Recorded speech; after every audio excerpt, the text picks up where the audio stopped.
Hello everybody, welcome to OTC Fishkeeper. And yes, it has been a long time, but hopefully we're getting staffed up. I should be able to make more videos more regularly now. And the one I thought I'd bring you this week is it's kind of a fun one.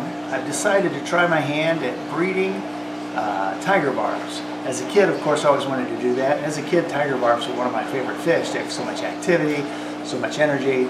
But so far in the fish room, I hadn't actually gotten any Tiger Barbs. I was trying to decide which kind, and then all of a sudden, it was decided for me. It turns out a man had a fish tank, and his tank sprung a leak.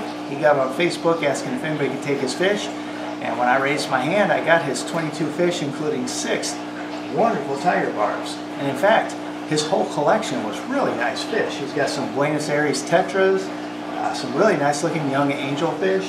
He's got a huge algae eater in there, and some black skirt tetras, white skirt tetras. Really nice tank, and as you can see, the fish are very personable. They're coming right up to the glass. They're checking me out. They're not running and hiding. I put them in this quarantine tank initially, but they've been in there for a while now, so I can put them where I need to. But right now, this tank's working out pretty good. So let me go ahead and give you a close-up of all the cool fish, and then I'll show you what my plans are for the Tiger Barbs. Okay, altogether, he gave me 22 fish. And there's also blue gourami in there. Looks really nice. Looks rather a little on the young side, which is nice. There's that giant algae eater. That thing is huge. That's one of the biggest ones I've ever seen. And of course, right there in front of the Tiger Barbs, Buenos Aires tetras. There's one of the angelfish. They're still young. They got some growing to do, but they are very gorgeous fish. All 4 of them. And then there are 6 Tiger Barbs right here in the front. And there are a couple of males and females in there. So I decided to go ahead and try to breed them. So I'm going to take the 6 Tiger Barbs. I bought a special tank just to breed them in. And let's go check out the conditions I've got set up to try to breed the Tiger Barbs. Okay, so originally I was planning on picking up a 10-gallon tank when they went on sale, but I just happened to see this 5.5-gallon on sale, and it's plenty big enough. So I picked up the tank there. I just put on a stand there with a piece of plywood. It's actually a 10-gallon stand, so I needed the plywood to make sure it fit. And then I put 4 rocks in the bottom there because Tiger Barbs are egg scatterers. So that means their eggs are going to go everywhere. So in order to keep the eggs from getting eaten, because they'll also eat them, I cut up this thing that you use to diffuse light in ceilings, and I just cut it up just enough to make it fit right inside the tank, and then just to make sure that the fish don't get caught up in a little bit of edge there, because as you can see, there's just a little bit of space there, and they might be capable of getting themselves down into there and getting hurt, so we don't want that. So in order to prevent that, just cut another little piece, just a little more, take it right to the edge there.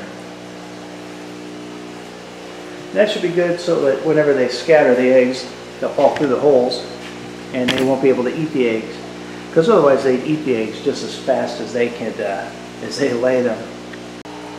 Okay, got the tank all set up, ready to go. Just need some fish. And some of you are thinking, hey, we got to cycle that tank, but no, actually that filter has been in a tank for many months now. So the filter's fully cycled, and they're not going to be in there very long anyway, so it should be pretty good. Plus, of course, we've got the plants in there to help out, which should give them little microorganisms, especially for the babies. And now I just have to get the Tiger Barbs and put them in the tank.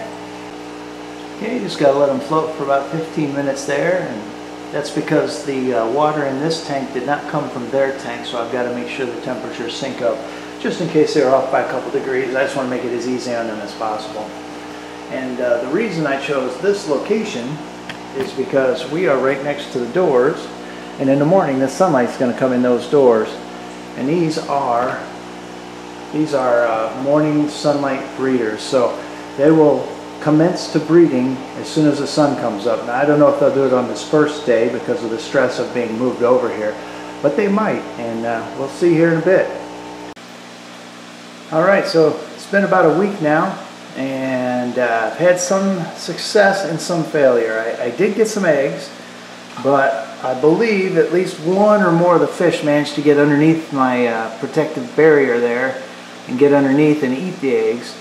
So what I've done is I've taken them out, changed things up, and now on the bottom underneath the protective barrier there, I've got a whole large number of very large rocks, large pebbles down there. So now even if they get underneath the barrier, they should not be able to get to all the eggs. I'm sure they can get to some of the eggs, but it's going to be a very difficult angle for them to go after all the eggs. So hopefully this will protect the eggs a little more, and then maybe I'll actually be able to get some to hatch. Okay, I left the Tiger Barbs in this setup for 3 days now, and one of them did get underneath the plastic. In fact, he's down there right now, but he's kind of stuck down at one end. He can't get all the way through and explore the whole area, and I do believe I see some eggs in there, so hopefully we get some eggs and we hatch them out. So now after 3 days I'm going to take the parents out because some of the babies could start hatching, assuming there are eggs, and let's see if we've had any success now. Okay, it's been a couple of weeks, and I'm really pretty pleased with the way the whole Tiger Barb experiment turned out. Turns out we got closer to 20. I've counted 20 a couple of times, and they're getting up there now. They're really starting to look like Tiger Barbs, which is really cool. They're really really filling in their tank just about everywhere in here. It's only a 5.5 gallon tank, but yeah, it's really good for keeping track of them, feeding them, and all that fun stuff. So yeah, it's really worked out pretty well. So I'm going to call this one a win, and who knows what we'll try to breed next time. Maybe the Buenos Aires Tetras.